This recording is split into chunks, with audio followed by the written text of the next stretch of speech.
ముద్రగడ పద్మనాభం భౌతికాయన అయితే పలువురు అయితే పార్టీలకు అతీతంగా మొత్తం అందరూ కూడా తను కలిసి అలాగే నివాళులు అర్పించినటువంటి పరిస్థితి ఉంది. అలాగే ఎమ్మెల్యే బొలిశెట్టి శ్రీనివాస్ మాట్లాడుతూ సార్ చెప్పండి, ఆయన చనిపోవడం ఏ విధంగా చూడాలంటారు? ఆయన చనిపోవడం నాకు చాలా బాధాకరం. నాకు వ్యక్తిగతంగా మంచి స్నేహితులైనా మేము అన్నగారు అని పిలుచుకుంటాం. ఇవాళ పార్టీలు వేరైనప్పుడు కూడా నేను ఎప్పుడు ఆయన్ని ఎక్కడా విమర్శించలేదు. ఏ రకంగానూ ఆయన ఉన్నత స్థాయిలో చూడాలని ఆశించిన వ్యక్తులు మొట్టమొదటి ఉండేను. ఈ రాష్ట్రం అందరికీ తెలుసు. కానీ కొన్ని శక్తులు ఉంటాయి పడినవు.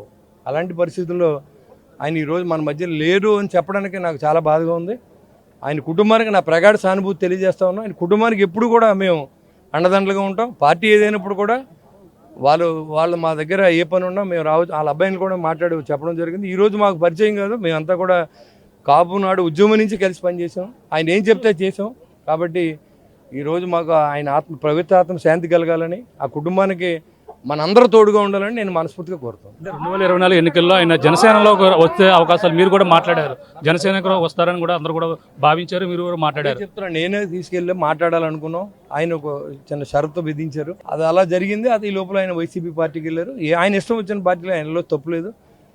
మానసికంగా మేమంతా కలిసి ఉన్నాం కాబట్టి ఎప్పుడు ఆ కుటుంబానికి మేము సేవ అవుతాం. బత్తుల బలరామకృష్ణ గారు ఒకసారి మాట్లాడదాం. సార్ చెప్పండి, ఏంటి సార్ ప్రగాఢ సానుభూతి? ముద్రగడ పద్మనాభం గారితో ఉన్నటువంటి అనుబంధం నాకు 27 ఏళ్ళగా ఉంది. ఏదైనా ఏ పని ఉన్నా సరే దగ్గరుండి చేసి పెట్టేవారు. మా మామగారికి ఆయన కూడా చాలా బంధుత్వం ఉంది. కానీ ఒక ఉద్యమ నేత, దానికంటే 93లో ఏదైతే కోట్ల విజయభాస్కర్ రెడ్డి గారు ఉద్యమం ఇక్కడ చేపట్టినప్పుడు విజయభాస్కర్ రెడ్డి గారు వచ్చారో అప్పుడు నేను చిన్న కుర్రాడిని. అప్పుడు నేను ఆ ఉద్యమానికి కూడా వచ్చినటువంటి వాడిని. వారి కుటుంబ సభ్యులందరికీ కూడా నా ప్రగాఢ సానుభూతిని తెలియజేస్తున్నాను.